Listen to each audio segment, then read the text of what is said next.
So, today I want to talk about solar power and the inefficiencies of capitalism. MIT Technology Review put out an article last month describing the problems of solar energy, and most of what was described had more to do with financial losses of markets and companies than with any actual issues of the technology itself. While there are some things that still need to be developed and improved upon when it comes to solar energy, this sounds to me more like an inefficiency of capitalism than a reason not to look forward to solar energy's continued development and use. And especially after we've seen the recent IPCC report that had a rather bleak view of the future and the rising temperatures on the planet, as well as all the information that we have about the climate and climate change, it's safe to say that these changes, when it comes to energy production, need to happen sooner rather than later. And given that this seems to be cost ineffective for capitalism, it tells me that we really need to start looking towards an alternative. So, given all of that, I want to take a look at what MIT has to say in their article and go over it and spend some time discussing it. So we have here this article, The Lurking Threat to Solar Power's Growth. Plummeting sunny day solar prices are undermining the economic case to build more solar farms and putting climate goals at risk. Now, what this really boils down to is the simple idea of supply and demand. The more solar that you add to the grid, the less valuable it becomes. And this is, of course, because as supply rises, the demand doesn't necessarily do so. And since we have a larger supply and not an increase in demand, the price of the supply goes down. And because of this driving down of prices, we end up with a situation where people might not want to invest in the development of these technologies. And in the case of solar energy, we're actually getting issues where the driving down of prices can actually throw the prices down into the negative territory, and that has to do with the nature of the way solar energy is collected. When solar energy is collected, it's not able to be throttled or messed with. So you collect the amount of energy that comes into the solar panels, and that's the end. You can't reduce how much you're producing. And because of that, it can actually be so that the supply and the demand don't meet at any given time. And without an adequate battery system or some way to store excess energy, the way that the grids work requires that the supply and the demand more or less meet each other, or else it can cause issues with the lines. And so it can be more cost effective when you have large amounts of supply for the company to charge literally negative prices and pay people to take away the electricity in order for them to protect their power lines. And that can actually lead, again, to these negative prices. And if you're having to pay people to take your electricity in a for-profit system like capitalism, you're not going to want to invest in these technologies and infrastructures that are going to be required in order to make solar panels happen. And so that's really the core essence of what this article is describing. And when it comes to solar energy, like it says here, it's available when it's available, which is when the sun is shining. And that's when all the other solar plants are cranking out electricity at maximum levels as well. And so we have a report that they have that California, which produces one of the largest shares of solar power in the world, is already experiencing this phenomenon, which is known as solar value deflation.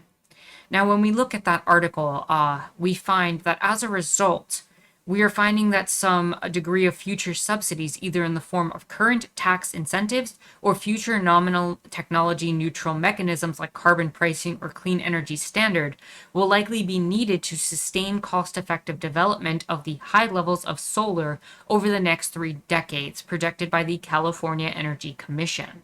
This is likely to be the case even if value deflation can be in part mitigated by the expansion of complementary technologies like long-distance transmission, storage, and demand response. And so those are really the 3 areas that we're going to have to look at in terms of the improvement of the technology, whether we are dealing with this economic system or not. How can we get this energy to transfer further?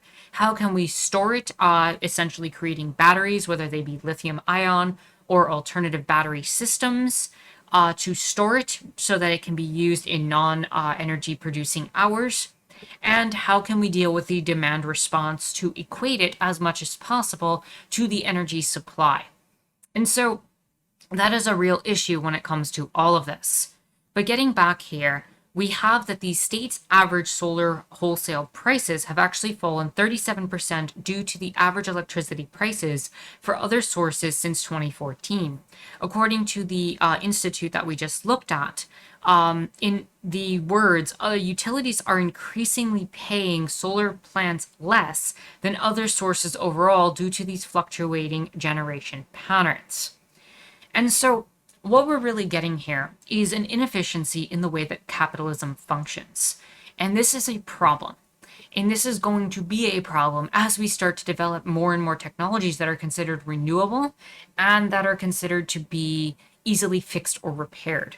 What's going on here is, again, because of the way that markets function and supply and demand works, what we're essentially getting is that because this technology is so cheap and so efficient at producing very cheap and low cost energy, sometimes again into the negative price ranges, people don't want to invest in it.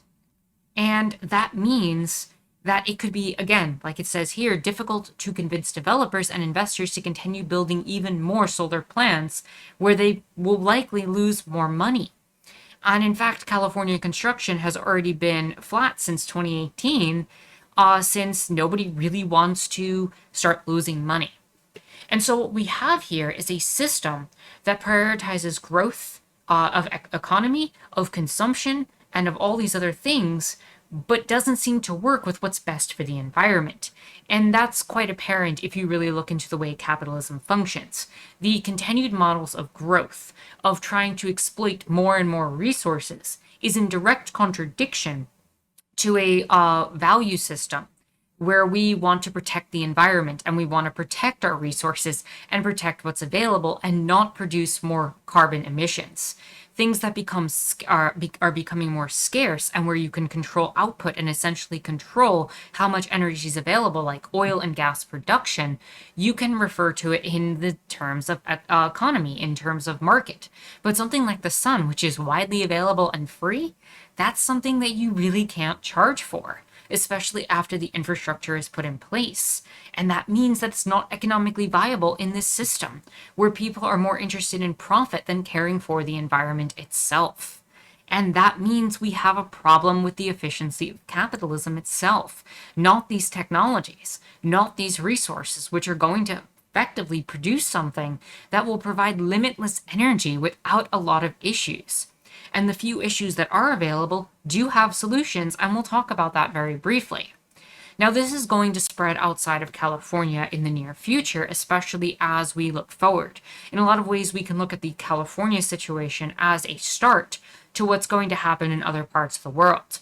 Currently, 19% of the electricity produced in California is done through solar.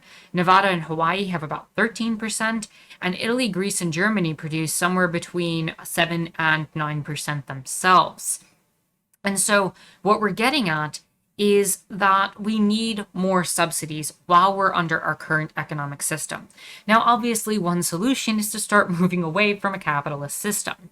But while that doesn't seem to be happening anytime soon, we have to have the government providing more subsidies. And in fact, maybe we should really consider something like nationalizing the electric grid or having it taken over by nonprofit institutions so that we can actually see a lot of this thrive in better ways.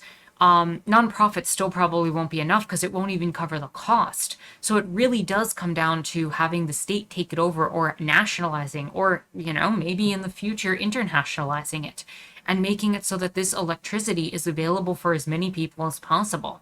In fact, there's no reason to do so as cheap and as efficient as it is after the infrastructure is already put in place. It just doesn't seem to make any sense anymore to have people paying for the electricity when it's so widely available. Now, California's solar deflation could pull ahead of the could pull ahead of the falling costs that are happening. I guess like an anti-inflation, as it were, with everything falling into the negative price range. You're going to need more and more subsidies as you move forward. As soon as 2022, the climb upward from there might make it so that the state of California has to provide even more subsidies to these companies. And so, again, there might come a point where it just makes sense for the state to take it over itself. Not that I think the state is the most efficient way to run things, but at this point in time, it might be a better system than having these private entities take over all of this technology.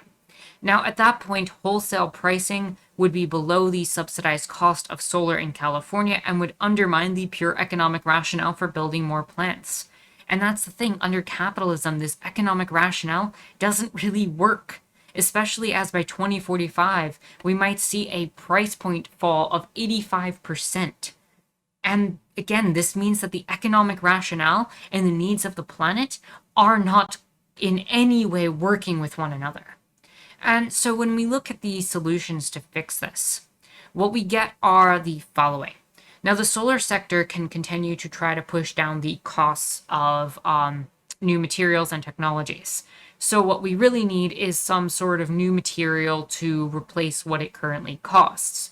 From what I understand, approximately it costs like $3 for a solar cell or some value for a solar cell. Let's take $3, for example. If we want solar to be cheaper, we need to be able to drive the cost per panel down.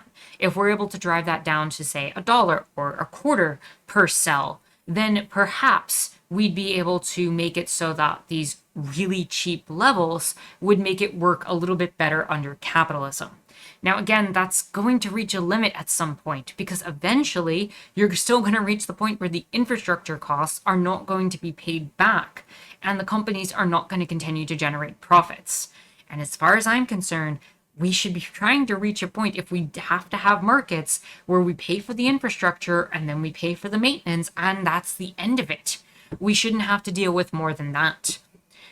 Grid operators and solar plant developers could also add more energy storage, and that will be more possible in the near future.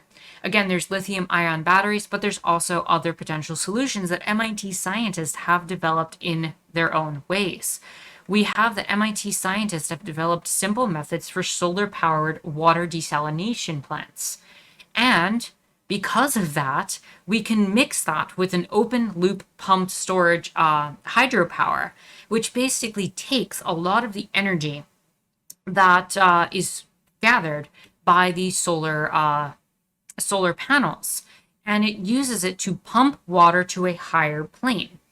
And if we use this via a desalination system, we can actually make it so that California, which is experiencing a lot of drought right now, can actually desalinate their water as it goes through, generating a second reservoir, which can then be used later to pump water back into another lower system and be used as hydropower, meaning that you can have a multi-reservoir system that can desalinate and potentially create hydropower, especially for nighttime use, driving down the cost then and making it more efficient as a whole.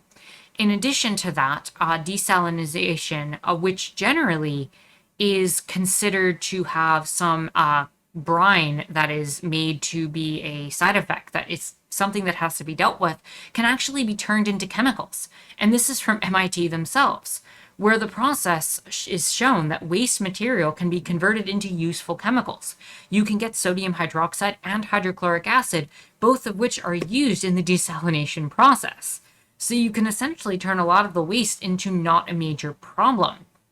And so maybe this is something that California should be looking at to dump all that extra energy into, to be able to store it temporarily, and again, to fix a lot of the problems that are involved here. And that's just one example that I was able to look at just from minor research. And people who have a much more broad availability of available research, who are much more invested in these technologies and who have a lot more knowledge than I do, can certainly come up with better solutions. The problem comes down to the price on all of this and whether people will even invest in this technology if they can't make a profit off of it. And the problem with making a profit off of it really does come to the fact that capitalism is going to look at profit over everything else. But they also, in all of this, we also have to talk about the fact that within these solutions, whether we try to develop new technology to drive the cost of an individual cell down, whether we develop ways to store solar energy, or whether or not we just use other parts of the economy to subsidize all of this.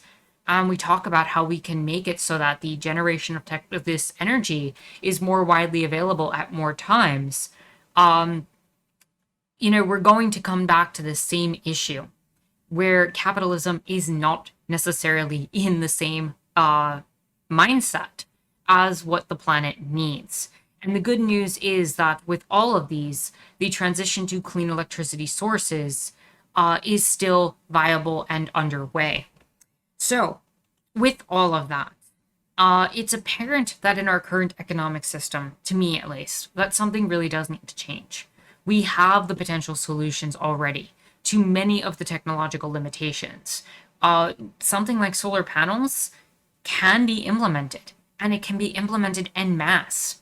But under our current models, having a surplus of something and having cheap and efficient sources of things is never considered beneficial. In fact, the longer something lasts, the less it needs to be replaced, the more abundant and cheap it is and more widely available it is, the less likely someone is going to invest in it because there's less profit in it.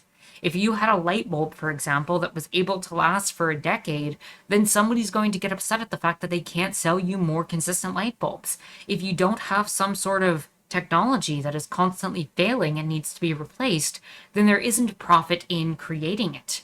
And as a matter of fact, the idea of creating things that last for a really long time and are more sustainable to the environment or that are more easily repaired is not to the benefit of these companies. It's much cheaper for them to just produce a new thing and just pop it out to you because then you have to pay for a brand new item. And having such cheap and efficient energy really should be a dream come true, in that we could provide it to everyone and that there could be no issue of people going without electrical power in the world, and that there's not another cost being driven down to the people. And as a service, that could be a service for people, and we should be rejoicing in the abundance that we have, instead of looking at it as a potential problem. We should focus on the best outcomes for people as a whole, and not for specific shareholders and capitalists who potentially could lose in this. And a reality in which we care for our environment seems to be at direct odds with capitalism itself, because the two cannot thrive at the same time and they are not compatible. And this is becoming increasingly obvious as models based on continued growth, consumption, and exploitation of the environment and people are being seen to not lead to solutions that fix our climate or our planet. So with that said, if you like this video, please give it a thumbs up, hit the subscribe button and bell for notification. You can follow me on Twitter and check out my Discord in the description down below.